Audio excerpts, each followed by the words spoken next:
नमस्कार, बुलेटिन में आपका स्वागत है। आपके साथ मैं हूं जीनत सिद्दीकी। शुरुआत करेंगे खबरों की। लखीमपुर खीरी से एक जुड़ी बड़ी खबर आ रही है। 3 और लोगों को अरेस्ट किया गया है। टिकुनिया हिंसा मामले में 3 और गिरफ्तार हुए हैं। एसआईटी ने 3 और लोगों को धर दबोचा। ये तीनों जो है दरअसल स्कॉर्पियो में सवार थे। अब तक कुल 13 लोगों की गिरफ्तारी हो चुकी है। इस पूरे मामले में राज्य मंत्री अजय मिश्रा के बेटे आशीष मिश्रा पर गाड़ी से कुचलने का आरोप है। यह मामला आप जानते हैं 3 अक्टूबर का। इसमें 3 और लोग गिरफ्तार किए गए हैं। माना जा रहा है कि इनसे भी सवाल जवाब होंगे।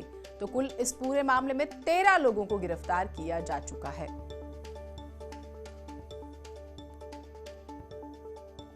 तो बड़ी खबर इस वक्त की, 3 और लोग इस मामले में गिरफ्तार हुए हैं जिनका हम जिक्र कर रहे हैं और इनसे भी सवाल जवाब होंगे बाकायदा। और माना जा रहा है कि जो स्कॉर्पियो थी घटना के दिन, उसमें ये जो है सवार थे। इनका नाम भी जो है मोहित त्रिवेदी, धर्मेंद्र सिंह और रिंकू राणा इनके नाम है जिन्हें गिरफ्तार किया गया है।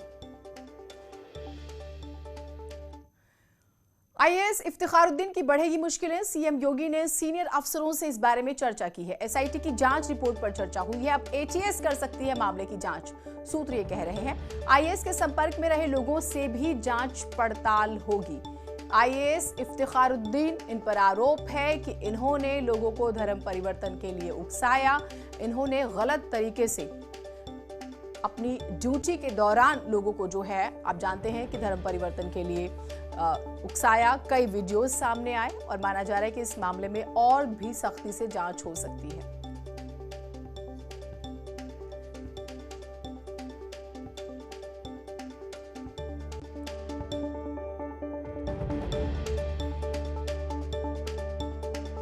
तो अब एटीएस कर सकती है मामले की जांच। यूं तो जांच रिपोर्ट तैयार की गई थी और अब जो है एसआईटी की जांच रिपोर्ट पर भी चर्चा होगी और सीएम योगी जो है सीनियर अफसरों से इस बारे में चर्चा करेंगे। अमित गंजू हमारे साथ, हमारे सहयोगी जुड़े हुए हैं। अमित जी, अब आगे भी जांच होगी, ये बताइएगा जरा हमारे दर्शकों को। देखिए, मैं आपको बताना चाहूंगा कि उत्तर प्रदेश के मुख्यमंत्री किसी प्रकार की अनुशासनहीनता को बर्दाश्त नहीं करते। यही वजह है कि जब ये वीडियो वायरल हुआ उसके बाद से एसआईटी को इसकी जांच दी गई। उस 7 दिन में रिपोर्ट सबमिट करने की थी। रिपोर्ट 19 दिन में सबमिट हुई, जिसमें वीडियोस का जिक्र हुआ, जिसमें पुस्तकों का जिक्र हुआ, जिसमें लोगों का बयान दर्ज हुआ। अब इन सब के बीच जब मुख्यमंत्री के कार्यालय में वो फाइल पहुंच गई तो उसके बाद हमारे सूत्र बता रहे हैं कि सीनियर ऑफिसर से इस पर विचार विमर्श किया गया और इसमें कुछ ऐसी आपत्तिजनक चीजें हैं, कुछ सर्विस कंटेक्ट से जुड़ी हुई चीजें हैं और कुछ उन लोगों का भी जिक्र आया है जिसमें मदरसे के निर्माण की बात सिवान में जो बताई जा रही हुआ उस पे इन सब बिंदुओं पर एटीएस अब जांच करेगी। और कौन कौन लोग उनके संपर्क में रहे, इसकी एक सीडीआर की बताई जा रही है कि अगर पुराने सीडीआर, क्योंकि मोस्टली पुराने सीडीआर नहीं प्लेस आउट होते हैं, लेकिन ऐसा कहा जा रहा है कि उस स्पेसिफाइड 7 मंथ्स के सीडीआर को निकलवाने की भी बात चल रही है ताकि ये फैक्ट्स भी उभर के सामने आ सके। बहुत शुक्रिया आपका तमाम जानकारियों के लिए। और कानपुर से इस वक्त एक बड़ी खबर आ रही है। 2 अपहरणकर्ता गिरफ्तार हुए। पुलिस ने इन्हें गिरफ्तार किया है। 2 अपहरणकर्ता, 4 की तलाश जारी है। बच्चे को बांदा के जंगलों से जो है वो रिहा कराया गया है। 50 लाख की फिरौती मांगने के फिराक में थे। अपहरण में छात्र के दोस्त की भी अहम भूमिका है। पनिकी थाना क्षेत्र से हुआ था अपहरण। तो एक छात्र का अपहरण होता है, 50 लाख की फिरौती मांगी जाती है। माना जाता है कि अपहरणकर्ताओं में उसका दोस्त भी शामिल है। पुलिस ने इस पूरे अपहरण कांड का खुलासा करते हुए 2 लोगों को गिरफ्तार किया है। 4 की तलाश जारी है। इस वक्त की बड़ी खबर। सौरभ मिश्रा हमारे सहयोगी जुड़े हुए। सौरभ, ये पूरी खबर बताइएगा, इन अपहरणकर्ताओं तक पुलिस कैसे पहुंची? देखिए, पूरा मामला 2 दिन पहले शुरू होता है जब वैभव नाम के एक छात्र का अपहरण हो जाता है। इसके बाद इसके परिजन जो है काफी देर तलाशने के बाद देर रात इस मामले की सूचना पुलिस को देते हैं और 24 घंटे बाद जैसे ही इस अपहरण का मुकदमा दर्ज होता है उसके बाद पुलिस टीमें इसकी तलाश में लग जाती हैं। पुलिस कमिश्नर के नेतृत्व में 3 टीमों को लगाया गया था, जिसमें सर्विलांस समेत क्राइम की टीम थी और स्वाट टीम को लगाया गया था।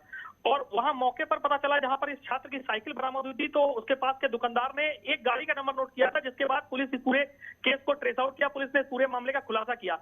पुलिस के अनुसार इस पूरे अपहरण कांड में जो वैभव छात्र था जिसका अपहरण हुआ था, उसका दोस्त आकाश सेंगर इसमें शामिल था। साथ ही साथ इसमें एक पेशेवर अपराधी जो उदय भान है, उसने पूरी घटना को रचित किया था। पुलिस अभी इनके 4 अन्य साथियों की तलाश कर रही है। पुलिस का दावा है कि कुछ देर में या अगले कुछ घंटों में इन 4 लोगों को गिरफ्तार किया जाएगा। और ये पूरा अपहरणकांड दरअसल इस वजह से हुआ था कि वैभव के पिता को जमीन का मुआवजा मिला था जो कि 2.5 करोड़ रुपए था और गांव में ये बात तेजी से फैल गई कि इनके पास 2.5 करोड़ रुपए है और उसके बाद उदय भान ने, जो उसके पिता को जानने वाला था, उसने अपहरण की साजिश रची और आकाश वैभव का दोस्त था, उसको भी इस साजिश में शामिल किया। इसके बाद लगभग पुलिस के अनुसार 6 लोग इस पूरे घटनाक्रम में शामिल थे।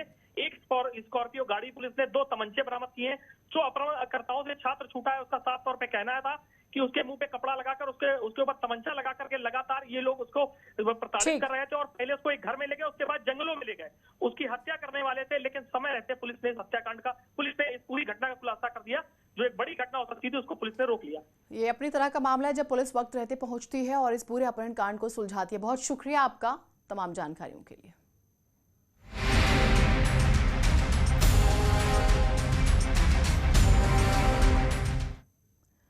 खबर लखनऊ से है। सीएम योगी ने पिछड़ा वर्ग संयुक्त प्रतिनिधि सम्मेलन में शिरकत की है। इस मौके पर सीएम योगी ने कहा है कि किसी भी ट्रेड से जुड़े लोगों को ट्रेनिंग दी जा रही है। किसी भी ट्रेड से जुड़े लोगों को ट्रेनिंग के बाद बैंक लोन में मदद की जा रही है। पहले की सरकार सिर्फ खानदान के लिए काम करती थी। परिवार में भी महाभारत की तरह झगड़े होते थे। परिवार के लोग एक दूसरे को धक्का मारते थे। 2012 से 2017 के बीच हिंदू प्रताड़ित होते थे।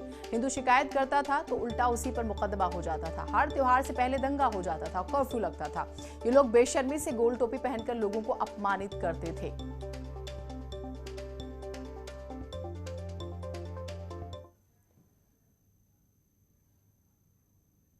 कि समाजवादी पार्टी और बहुजन समाजवादी पार्टी में घोड़ लगी थी कांग्रेस नेतृत्व की सरकार को समर्थन देने की।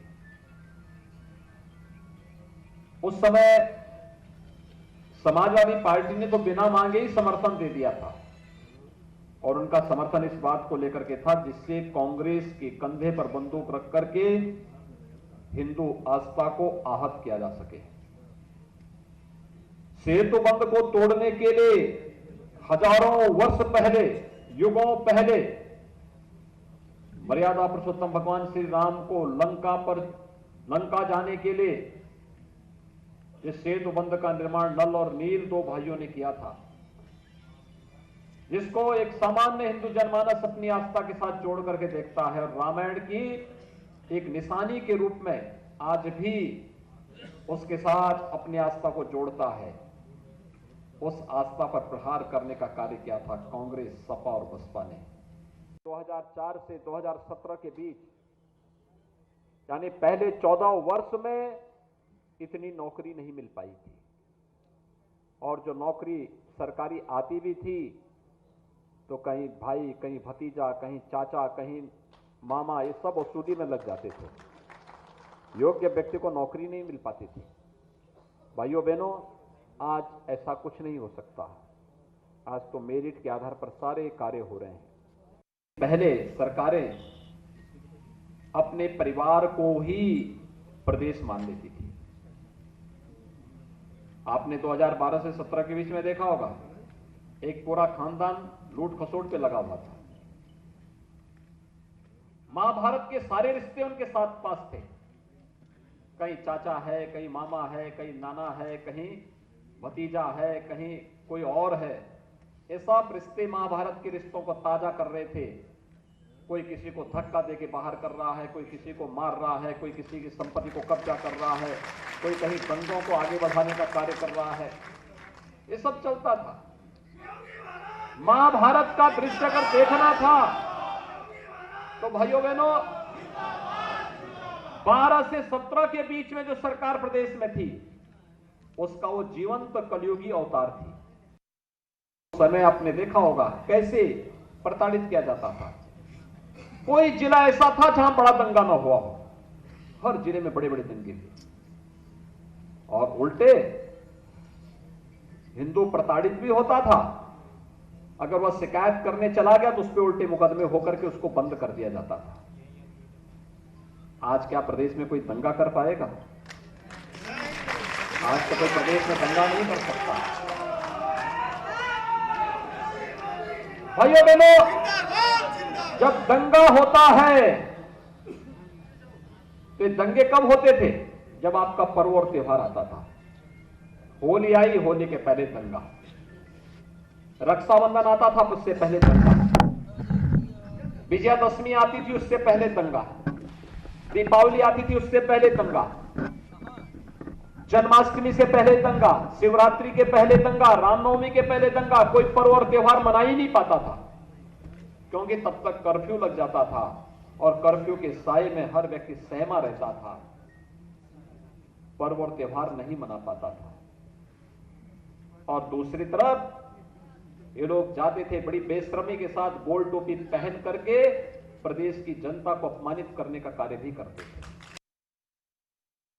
विश्वकर्मा समाज के सामाजिक प्रतिनिधि सम्मेलन में सीएम योगी ने सपा और कांग्रेस पर जमकर प्रहार किए। सीएम योगी ने कहा कि 2004 की सरकार में यूपीए ने राम सेतु के अस्तित्व को नकारा था। उस वक्त सपा और बसपा कांग्रेस को समर्थन दे रही थी, जबकि राम सेतु को विश्वकर्मा समाज के मानस पुत्र नल नील ने बनाया था। ये हमारी आस्था पे प्रहार हुआ था। वहीं समाजवादी पार्टी की सरकार पर निशाना साधते हुए उन्होंने कहा कि 2012 से 2017 तक हर त्योहार से पहले दंगे होते थे। अगर हिंदू थाने में शिकायत करने जाता था तो उल्टा हिंदू पर ही मुकदमा दर्ज हो जाता था और ये लोग बेशर्मी के साथ गोल टोपी लगाकर घूमते थे। सरकारी भर्तियों में भी भ्रष्टाचार का आरोप सपा पर लगाया। कहेंगे कुछ भर्तियां उस सरकार में भी हुई, लेकिन तब चाचा भतीजा वाद रहता था और जमकर वसूली भी होती थी। कैमरामैन शरद के साथ ऋषभ मणि त्रिपाठी, न्यूज़ 18, लखनऊ। मुख्यमंत्री योगी आदित्यनाथ ने आज जो बातें कही हैं उसको लेकर लगातार अब सियासी माहौल गर्म है। अनुराग भदौरिया जी हमारे साथ समाजवादी पार्टी की तरफ से जुड़े हुए हैं। अनुराग जी, आपने भी मुख्यमंत्री को सुना होगा, उन्होंने कहा गोल टोपी पहनकर कुछ लोग बेशर्मी से आते थे, हर त्योहार से पहले दंगे होते थे, नौकरियों से लेकर हर चीज पर वो सवाल उठा रहे हैं। क्या कहेंगे आप सोचिए दंगे किस सरकार में हो रहे हैं, जहां भी वो बात ये कह रहे हैं। एक तो संवैधानिक पद पर बैठे मुख्यमंत्री को इस तरह की भाषा शोभा नहीं देती, ये असंवैधानिक है। और ये असंवैधानिक जो लोग बात करते हैं वो हिंदुस्तानी हो ही नहीं सकते, वो संविधान का सम्मान नहीं कर रहे। सोचो, जो व्यक्ति संविधान का सम्मान नहीं कर सकता वो हमारा आपका क्या सम्मान करेगा। एक बात ये। दूसरी बात, मैं उनसे पूछना चाहता हूं कि आपको हार का डर इस कदर सताने लगा है 2022 में। योगी जी को मुझे लगता है अपने योग क्रिया से, योग के माध्यम से पता चल गया है कि 2022 में हारने वाले हैं, इसलिए वर्तमान का काम नहीं गिना रहे हैं अपना, ना भविष्य की कोई बात कर रहे हैं, वो इधर उधर की बातें कर रहे हैं। इसके मतलब उनके पास गिनाने को कुछ नहीं है, बताने को कुछ नहीं है। लेकिन वो ये भी कह रहे हैं कि नौकरियों को लेकर उन्होंने सवाल उठाया, हर भर्ती पर सवाल उठाया। पे सुन लीजिए, कानून का आलम यह है कि उत्तर प्रदेश में ही भारतीय जनता पार्टी की नेता पूर्व गवर्नर क्या बोल रही हैं, कह रही हैं आज माहौल ऐसा है कि महिलाएं 5 बजे के बाद थाने नहीं जा सकती क्योंकि उनको पुलिस से खतरा है, पुलिस से सुरक्षित महसूस करती है। जब पुलिस से सुरक्षित महसूस करने लगे जिस सरकार में, तो सोचो आम आदमी के लिए गुंडे मवाली क्या करते होंगे, आप अंदाजा लगा सकते हो।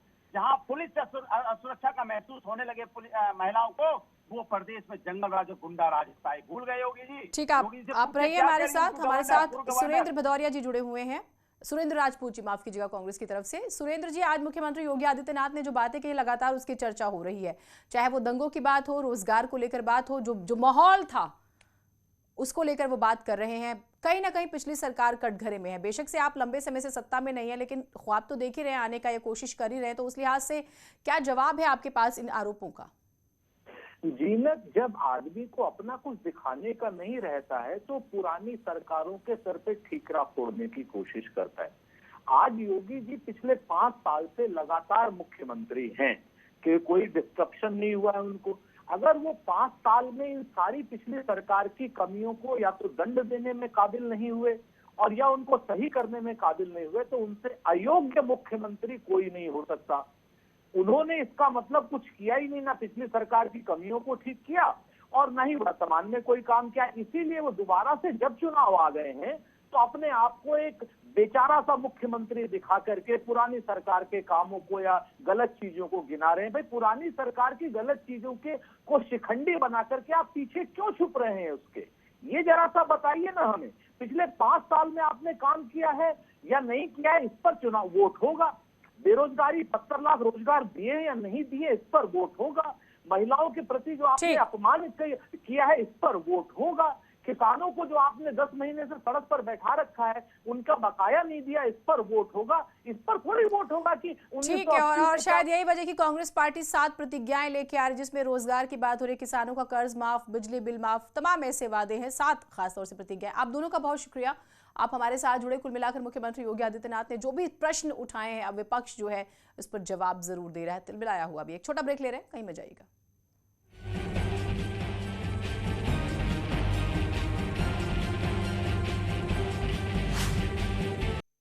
प्रियंका गांधी आज बाराबंकी में प्रतिज्ञा यात्रा को हरी झंडी दिखाएंगी। लखनऊ से बाराबंकी जाते वक्त प्रियंका रास्ते में महिलाओं से मिली। राजनीति का तो मेरा मानना है कि हम महिलाएं जो हैं कुछ ज्यादा समझदार